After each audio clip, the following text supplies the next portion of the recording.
জামাত NCP 11 দলীয় জোট বুঝে ওঠার আগেই বাংলাদেশের রাজনীতির হিসাব নিকাশ এলোমেলো হয়ে গেছে। এক কথায় যদি বলি, জামাত শিবিরের লোকজন আপনারা একটু হতাশ হবেন। আসলে খেলা কোন লেভেলে চলেছে, কিভাবে বোকা বানিয়ে আপনাদেরকে সেকেন্ড বানিয়ে বিএনপি ক্ষমতা এসেছে। ডক্টর ইউনূস এনসিপিকে এত পছন্দ করেন, তরুণরা ক্ষমতায় যাবে, তারা সংসদে যাবে, ওরে তরুণদের প্রতি প্রেম, তরুণ তরুণ তরুণ, এরা আমাকে ক্ষমতায় বসিয়েছে। কিন্তু ইউনূস যে কি ঘটিয়েছেন, কিভাবে কি বিএনপিকে ক্ষমতা এনে দিয়েছে, জামাত এনসিপি বুঝতেই পারেনি। এখন হাউতাশ করছে কিভাবে তাদেরকে পদে পদে সেকেন্ডে সেকেন্ডে বোকা বানানো হচ্ছে। অনেকটা কিং কর্তব্য বিমূল। রাজনীতি যে আসলে কতটা নোংরা খেলা, এটা যে আসলে ভালো মানুষের কাজ না।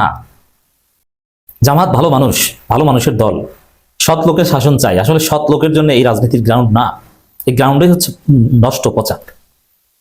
দেখেন জামাতের সাথে ইউনূসের কি মিঠে মিঠে কথা, বিশেষ করে এনসিপির সাথে কি গলায় গলায় খাতির, এবং বিএনপি কত সুন্দর কথা। হ্যাঁ, অক্ষরে অক্ষরে জুলাই সনদ বাস্তবায়ন করব। তারেক রহমান ডাক্তার শফিকুর রহমানের কাছে গেলেন, নাহিদ ইসলামের কাছে গেলেন, কত সুন্দর। এবং ইউনূস সরকার কত সুন্দর চিঠি দিল জামাত এনসিপিকে, যে কালকে সকাল সকাল আসবেন। সে চিঠি কপি আমাদেরকে অনেকে পাঠিয়েছেন, দাওয়াতও দিয়েছিলেন যে আসেন ভাই, যাই শপথ নিতে আসেন, সাথে চলেন পাস। তো দর্শক, কিসের চিঠি? যে দুইটা শপথ নেবেন, একটা জাতীয় সংসদের সদস্য হিসেবে আর একটা সংবিধান সংস্কার পরিষদের সদস্য হিসেবে। খুশিতে খুশিতে জামাতের লোকজন নতুন জামা কাপড় পরে বা জামা কাপড় যা ছিল আয়রন টায়রন করে গেছে। হঠাৎ শুনে যে বিএনপি সংবিধান সংস্কার পরিষদের শপথ নিবে না। এখন জামাত উপস্থিত ভাবে কি করবে? একবার একটা নিউজ এসেছিল জামাতের বিভিন্ন সোর্স থেকে, যদিও ডাক্তার তাহেরের নামে বলা হয়েছে, তিনি স্পষ্টভাবে বলেননি যে জামাত শপথই নেবে না, কিন্তু ঠিকই শপথ নিল, দুইটাই নিল। আর বিএনপি দুইটা নেয়নি, একটা নিল। কিভাবে বোকা বানানো হয়েছে। এখন কি করবে জানেন? দেখেন, এইভাবে বোকা বানানো হয়েছে। ক্ষমতায় আসাটাই ছিল জামাত এনসিপিকে একটা বোকা বানানোর প্রক্রিয়া। ধরিয়ে দেওয়া, অনেকেই বলেছিলেন যে তাদেরকে সব মিলে 80 সিট দেওয়া হবে, এটা ভাগ বটে। নাসিরউদ্দিন পাটোয়ারি একদিন আগেও বলেছেন যে নির্বাচনে কে কয়টা আসন পাবে, এটা সব ভাগ বটরা ছিল। ঠিক, এটা তো দিবালোকের না স্পষ্ট হয়ে গেল। এবং নাহিদ ইসলামও এটা বলেছে। ডক্টর খলিল রহমানকে মন্ত্রী বানানোর মধ্য দিয়ে স্পষ্ট যে ইলেকশন ইঞ্জিনিয়ারিং হয়েছে। এই ইউনূস সরকার এনসিপি জামাতকে বোকা বানিয়ে বিএনপিকে জিতিয়ে দিয়েছে, এবং এখন নাবট টাবট ওটাও খেয়ে দিতে চায়। সংবিধান সংস্কার পরিষদের শপথ নিল না, আর এত ইউনূস কিছু আসে যায় না, কিছু করার নাই। এমন না যে শপথটা তো ইউনূস সরকার দিবেন, তারা এটা বাধ্য করতে পারতেন না, তোমরা নিলে নাও, তোমাদের কথায় চলবে। এবং তারেক সরকারকে দায়িত্ব দেওয়ার আগে ইউনূস সরকার মাঠ ছেড়ে চলে গেছে। এবং এই ইউনূস সরকারের অনেকেই বিএনপি সরকারের সাথে জয়েন করেছে। অনেকে, খলিল রহমান তো মন্ত্রী হয়েছে, কিন্তু আরো নিম্নপদস্থ অনেকে চুক্তিভিত্তিক যারা ছিল, এরা সব বিএনপির দালালি করেছে। এর মানে ইউনূস সরকার ছিল ওটা একটা বিএনপি সরকার, এবং জামাত এনসিপিকে বুঝতে দেওয়া হয়নি যে এটা বিএনপি সরকার। উপর উপর গালাগালি, খলিল রহমানকে ওরে গালি, ইহুদিদের দালাল, আমেরিকার দালাল, দেশ বিক্রি করে দিচ্ছে, মার্কিন নাগরিক, ইউনূস বিয়াক্কেল, এগুলো ছিল সব নাটক, যাতে জামাত এনসিপি না বুঝতে পারে। বরং জামাত এনসিপি ভেবেছিল খলিল রহমান তো আমাদের লোক, কিন্তু দেখেন এখন কার লোক। সেই লন্ডন বৈঠকেই সবকিছু হয়েছে। এখন স্পষ্ট হলো এই খলিলকে পররাষ্ট্রমন্ত্রী বানানোর মধ্য দিয়ে। তো দর্শক, এরপর দেখেন এই যে সংবিধান সংস্কার পরিষদ, তো বিএনপি এখন শপথ নেয়নি, কিন্তু শপথ নিবে। একদম আমরা সবাই রাজপথে নেমে বিএনপির ক্ষমতা উল্টে দিব জুলাই সনদ নিয়ে, তাও দিবে না। বিএনপি শপথ নিবে। কি করবে জানেন? খুব দ্রুত পার্লামেন্টে, যেহেতু তাদের ব্রুট মেজরিটি আছে, ইচ্ছে মতো তাদের মতো করে ওই ভারত আমেরিকা যা বলে ওইভাবে করে সংবিধান সংশোধন করবে। সংবিধান পার্লামেন্ট সংশোধন করার পর তারপরে বলবে যে, এবং ইউনূসের জুলাই সনদের অনেক সংস্কারও বাস্তবায়ন করবে। করার পরে এদিকে যখন আন্দোলন শুরু হয়ে যাবে যে এই যে জুলাই সনদ বিএনপি অস্বীকার করলো, তখন বিএনপি বলবে না বাবা রাখো, ঠিক আছে, এবার আমরা জুলাই সনদ অনুযায়ী কিছু কাজ করি। এরপরে বিএনপি সংবিধান সংস্কার পরিষদের শপথ নেবে।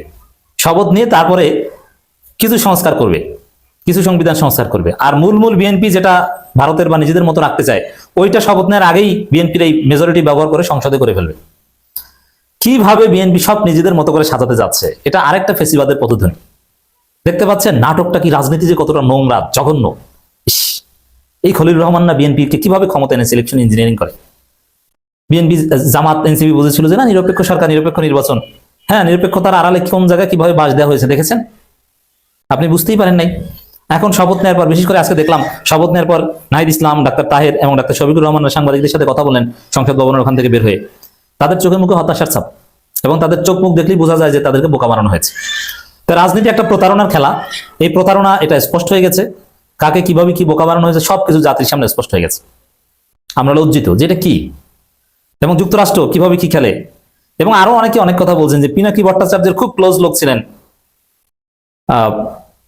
খলিল রহমান, তা পিনাকি সকাল সন্ধ্যা বিএনপিকে গালি দেন, এখনো বিএনপির বিরুদ্ধে ন্যারেটিভ নির্মাণ করেছেন। সে পিনাকির ক্লোজ লোক কিভাবে বিএনপির মন্ত্রী হয়? তাহলে পিনাকিও কি ওই গ্রুপের নাকি উপর বিরোধিতা? না, এটা আমি মনে করি না। পিনাকির ক্লোজ লোক, কিন্তু পিনাকির কথায় চলেন। খলিলুর রহমানকে কি পিনাকির চাইতে কম মেধাবী মনে করেন? আরে পিনাকিকে বরং বোকা বানাতে পারে খলিলুর রহমান। খলিলুর রহমান তো গভীর জলের মাছ। নাইলে আমেরিকা থেকে হঠাৎ এসে, কোথাকার কি খলিলুর রহমান, জীবনে নাম শুনি নেই, হঠাৎ এসে ইউনূস সরকারের সবচেয়ে গুরুত্বপূর্ণ উপদেষ্টা, এখন তারেক সরকারের সবচেয়ে গুরুত্বপূর্ণ মন্ত্রী। মজা না? এটা কল্পনা করেছিল বিএনপি জামাত তাদেরকে এইভাবে এইভাবে এইভাবে এইভাবে বোকা বানাতে পারতো? কিছু করতে পারছে? আসলে এবার জামাত ক্ষমতায় না এসে যে কি ভালো হয়েছে, আল্লাহর রহমত। কারণ কিভাবে সবকিছু সাজানো ছিল, জামাতকে বোকা বানিয়ে দেশে একটা বিশৃঙ্খলা ঘটিয়ে দিত। এই খলিলুর রহমানরা ঘাপটি মেরে বসেছিল, আরো কত রহমান ভিতরে ছিল। এবং ইউনূসের দুর্বিসন্ধিও আমার কাছে ভালো মনে হয় না, কারণ ইউনূস উপরে উপরে মিঠে মিঠে কথা বলেছেন, কিন্তু ভিতরে তো শেষ পর্যন্ত কিছুই করেন নাই। বিএনপি যা চেয়েছে, যেভাবে চেয়েছে ওইটাই তো। এবং বলা হয়ে থাকে সংসদে সিট বিএনপি যে কটা চেয়েছে ওই কটাই দেওয়া হয়েছে। ওই যে আমরা বলেছিলাম না যে লন্ডনে কি চুক্তি হয়েছে, বিএনপি কয়টা সিট চেয়েছে, কয়টা সিট দিবে, ওইসব ভাগ বাটোয়ারা হয়েছে, দেখেছেন? ভাগ বাটোয়ারা হয়েছে। তবে আমরা চাই দেশটায় শান্তি বিরাজ করুক, স্থিতিশীলভাবে দেশটা চালানো হোক, কিন্তু এইভাবে ধানাই ফানাই করে টেকা যায় না, দেশ সুন্দরভাবে চলে না। তবে খলিলুর রহমান ডেঞ্জারাস অ্যানিমাল। এতদিন এই যে ঘাপটি মারা ছিলেন, বিএনপি, জামাত, এনসিপি কেউ বুঝতে পারেনি এই ঘাপটি মারা লোক বাংলাদেশে অঘটন ঘটাতে পারেন। এমনকি বিএনপির বিবিসি বাংলা রিপোর্ট দেখলাম যে বিএনপির ভিতর থেকেই খলিলুর রহমানকে বাদ দেওয়ার জোরালো দাবি এসেছে। কিন্তু প্রশ্ন হচ্ছে, তারেক রহমান কি পারবেন তাকে বাদ দিতে? শপথ গ্রহণের আগেই বিবিসি বাংলা রিপোর্ট করেছে যে বিএনপির ভিতর থেকেই দাবি করা হচ্ছে খলিলকে বাদ দেওয়া হোক। বিএনপির লোকজনও জানে না, কারণ এই খলিলকে নিয়োগের ব্যবস্থা এটা করেছে আমেরিকা, এটা ইউনূস, এটা বিএনপি জানবে কিভাবে?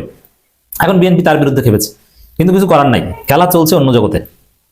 তো দর্শক, এইভাবে ইউনূস, বিএনপি সবাই মিলে কি ঘটনাটা ঘটিয়েছে, রাজনীতি কতটা নোংরা খেলা দেখলেন তো।